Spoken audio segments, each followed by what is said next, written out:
Coming up on Network Africa, hundreds of Wagner mercenaries arrive in Central African Republic. The UN Human Rights Office concerned by the widespread violence and use of force during protests in Kenya. United Nations Children's Fund says children under increasing threats in Sudan and in urgent need of humanitarian assistance. Hello and welcome to the program. I'm Joke Rogers here in Lagos. South African President Cyril Ramaphosa has had a telephone conversation with Russian President Vladimir Putin over the weekend following the call the president had with the UN Secretary General Antonio Guterres about the ongoing negotiations between Russia and the UN about the Black Sea Grain Initiative, which is set to expire midnight. The discussions also revolved around the African Leaders' Peace Mission and the need for a permanent and sustainable solution to the movement of grain from Russia and Ukraine to the international markets. Here are more stories and happenings that made headlines over the weekend. On Sunday, Tunisia and the European Union signed a partnership deal aimed at combating people trafficking. Announcing the deal in Tunis, European Commission President Ursula von der Leyen promised increased cooperation on border management and search and rescue operations. Dutch Prime Minister Mark Rutte and Italy's far-fetched Prime Minister Giorgia Meloni were also in attendance at the signing ceremony. In recent months, Tunisia has become the main departure point for migrants trying to cross the Mediterranean to Europe. Black Africans in Tunisia have suffered waves of racist violence following controversial comments from the President Kais Saied, who claimed that there was a conspiracy to change the Arab Muslim country's demographics. Still in Tunisia, on Saturday, Tunisians watching the Wimbledon tennis final between fellow national Ons Jabeur and Czech Marketa Vondrousova were devastated by her defeat. However, tennis players, young and old, say they're still proud she reached the final. Crowd favorite 28-year-old Jabeur carried the hopes of Tunisia, Africa, and the Arab world into the showpiece match, but her game fell apart horribly on center court. She was also the favorite last year, but lost the final to big-hitting Elena Rybakina when she avenged that loss in this week's quarterfinals and then knocked out second seed Arina Zabalenka in the second finals. It appeared the stars were lining for her. Still on Saturday, Qatar's Emir Sheikh Tamim bin Hamad Al Thani welcomed the Algerian President Abdelmajid Tebboune at Hamad International Airport. According to Qatar's news agency, both leaders then met on Sunday at the Amiri Diwan in Doha, where they held official talks. They discussed bilateral relations and ways to enhance as well as develop them in various fields, especially in economy, trade, industry, energy, and technology. To our main stories for today, Central African Republic President Faustin Touadera has launched a referendum campaign on a new draft constitution that could allow the head of state run for a third term. Several thousands of people gathered in Bangui, the nation's capital, in support of the president. Last month, he had delivered the new constitution draft to the campaign organizers. If approved, the new constitution removes the 2 terms limit to the president. The draft constitution, which will also ban dual citizens from running for the top office, has triggered protests from the opposition, the latest of which was held on Friday, where opposition leaders led a march of around 500 people under heavy security from the CAR security forces and the United Nations peacekeeping mission, MINUSCA. The vote is expected to hold on the 30th of July. In the meantime, the Russian security firm Wagner says hundreds of its fighters have arrived in the Central African Republic ahead of the referendum to be held later this month. According to a statement, the Russian instructors are to continue helping the country's soldiers and law enforcement agencies provide security in anticipation of the constitutional referendum. Along with this release, Kosi released a photo showing at least 30 people masked in military figures and fatigue standing in line on what appears to be an airport runway. According to the United States, COSE is a front company for the Wagner Group in the Central African Republic. It's led by a Russian, Alexander Ivanov, under U.S. sanctions since January. At least 1,000 of the mercenaries have been based in the CAR since 2018. There's been uncertainty over the future of the Wagner following its short-lived mutiny last month in Russia. And Algerian President Abdelmadjid Tebboune has arrived in Beijing, China, for a 5-day state visit to the country. This is at the invitation of the Chinese President Xi Jinping. The state visit is from July 17th, that's today, to the 21st. According to the Chinese Foreign Ministry, during the visit, President Xi will hold talks with President Tebboune to jointly draw the blueprint for the future development of the China-Algeria relations and also have an in-depth exchange of views on the international and regional issues of common concern. This is the first visit to China by the president during his term in office. And Nigeria's President Bola Tinubu and other African leaders at the mid-year AU summit have declared their commitment to advancing integration, development, and cooperation within the continent. The leaders, representing the Bureau of the Assembly of the African Union and chairpersons of the 8 regional economic communities, as well as regional mechanisms, concluded with the adoption of a draft declaration. The meeting, chaired by President Azali Assoumani of Comoros and the chairperson of the African Union, was attended by President Tinubu of Nigeria and the chairperson of ECOWAS, as well as the presidents of Kenya, Egypt, Gabon, Djibouti, Libya, Senegal, and DR Congo. Our Foreign Affairs correspondent, Amarachi Ubani, reports. President Bola Tinubu joined other African leaders in attending the African Union's 5th mid-year coordination meeting in the Kenyan capital, Nairobi. The well-attended opening ceremony, held on Sunday at the United Nations African headquarters in Gigiri, Nairobi. It was a first for Nigeria's president, who had been sworn into office nearly 2 months before, his presence acknowledged by the Kenyan President William Ruto.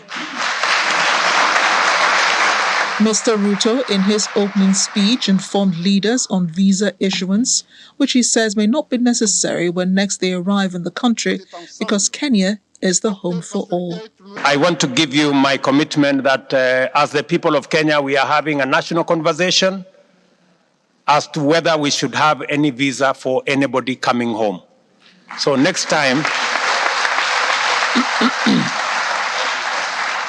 next time you come to Nairobi, you might not need a visa. He then turned focus on the reason for the meeting, which is part of efforts towards African integration. He described the continent as a busy one, reasoning solutions together and getting results. It is more critical now than ever before that we marshal our collective consciousness, willpower, solidarity, and unity to fulfill our fundamental generational mandate of introducing Africa as a new global power, ready and able to provide leadership towards a new industrial age that shall simultaneously usher in an era of inclusive development, shared prosperity, and effective climate action.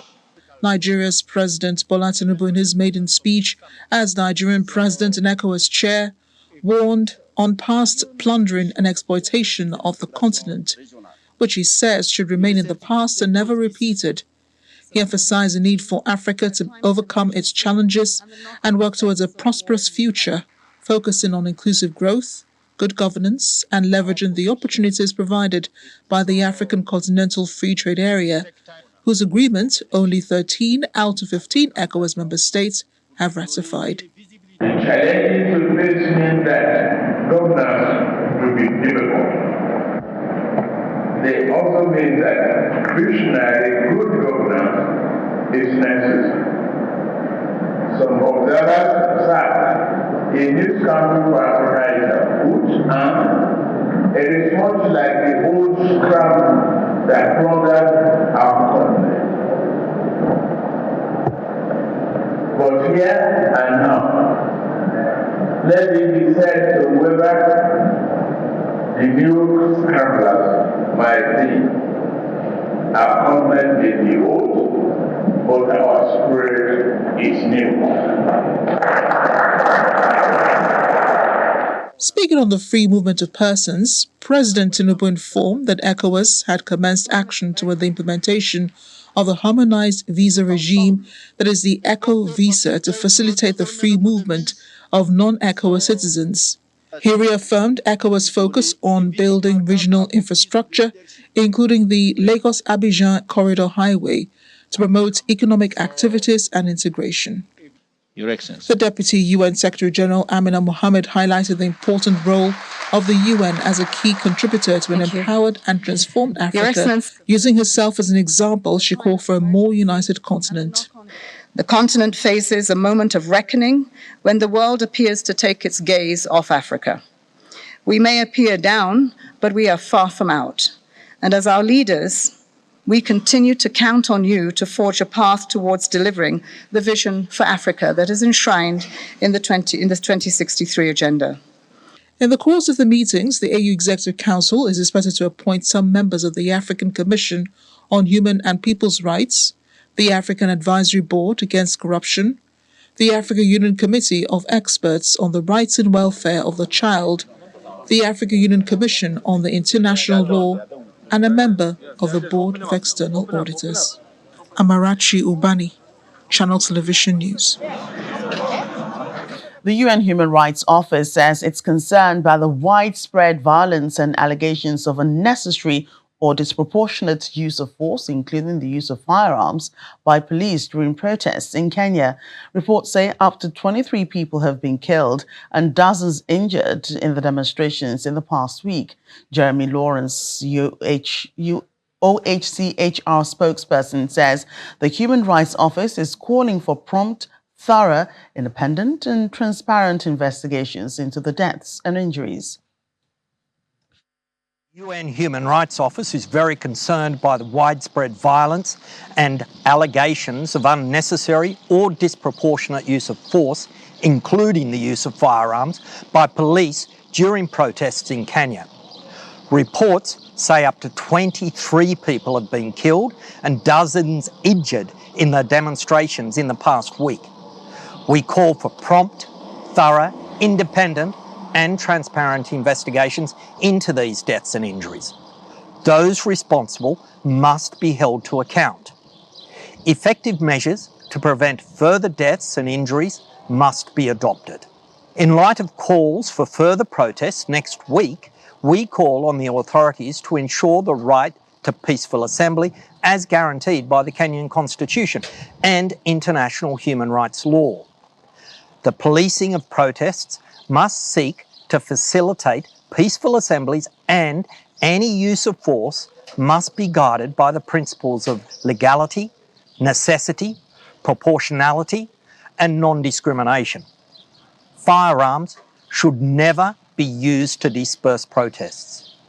We appeal for calm and encourage open dialogue to address social, economic and political grievances with the aim of identifying lasting solutions in the interests of all Kenyans.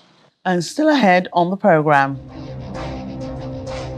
Young South African designers turn textile waste from the West into African-inspired designs. Details in a moment. Please stay with us.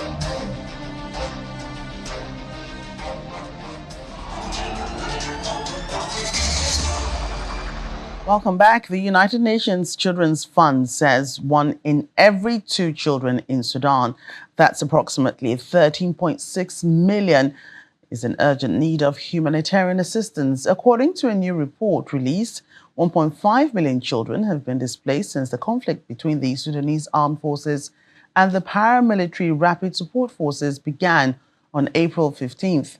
UNICEF Sudan says it has reached over 3 million women and children with health supplies and 1.4 million people with safe drinking water. However, with no end to the conflict in sight, the organization warns that the humanitarian crisis is set to worsen, saying that the critical needs are rapidly multiplying.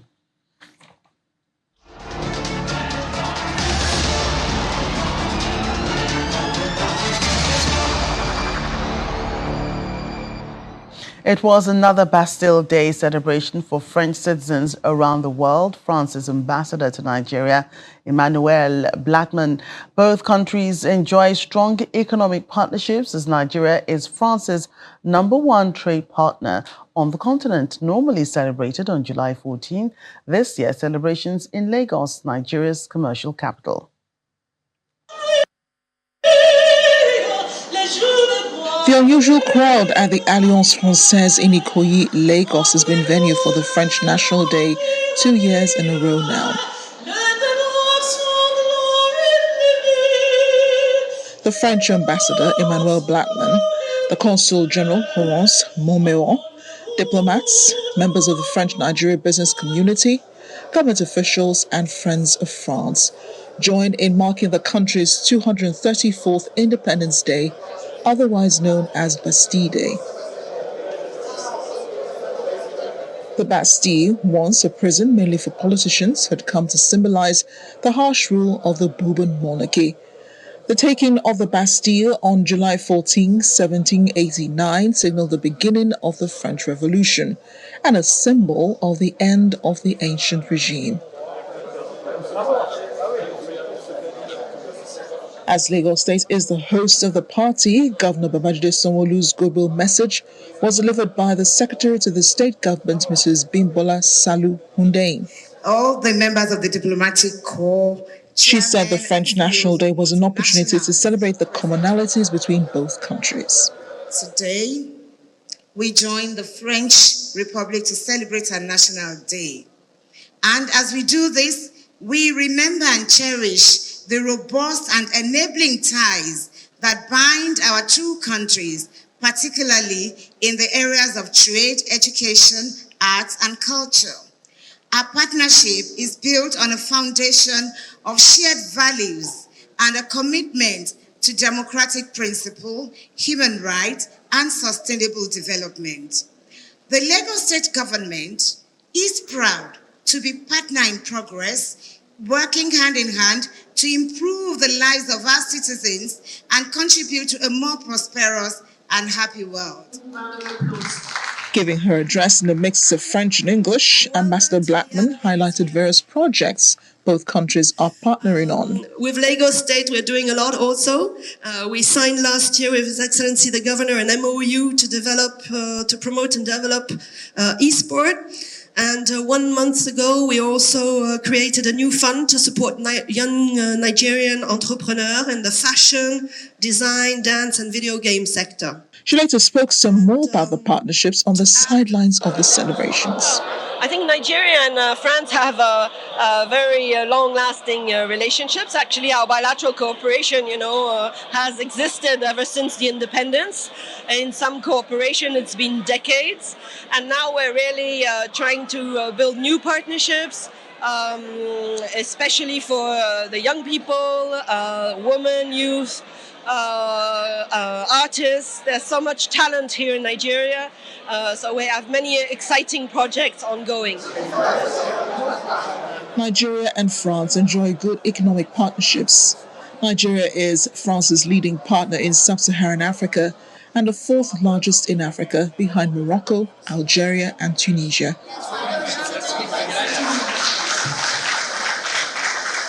In 2018, Nigeria ranked 28th among suppliers to France in the world and was France's 60th largest customer. Amarachi Ubani, Channel Television News.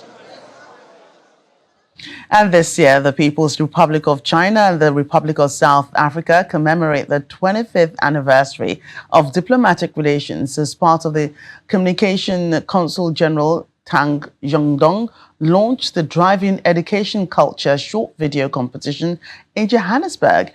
The competition garnered interest with learners from Gauteng and the Free State Province submitting competitive educational videos. This competition provided high school learners with a unique opportunity to explore the cultural diversity between the two nations. Winners were announced at a special event at the Chinese Consulate General in Johannesburg. Our South Africa correspondent, Innocent Semosa, was there and now reports. The event called #Driving Education Culture is part of a lineup celebrating the 25th anniversary of diplomatic relations between China and South Africa. Their bilateral trade has grown exponentially over the years, increasing from less than 1 billion rands in 1998 to the current levels of 544 billion rands in 2021, despite the COVID-19 pandemic. So this competition for our leaders is to get them to learn and understand why China has always been committed to its foreign policy goals of upholding world peace and promoting common development.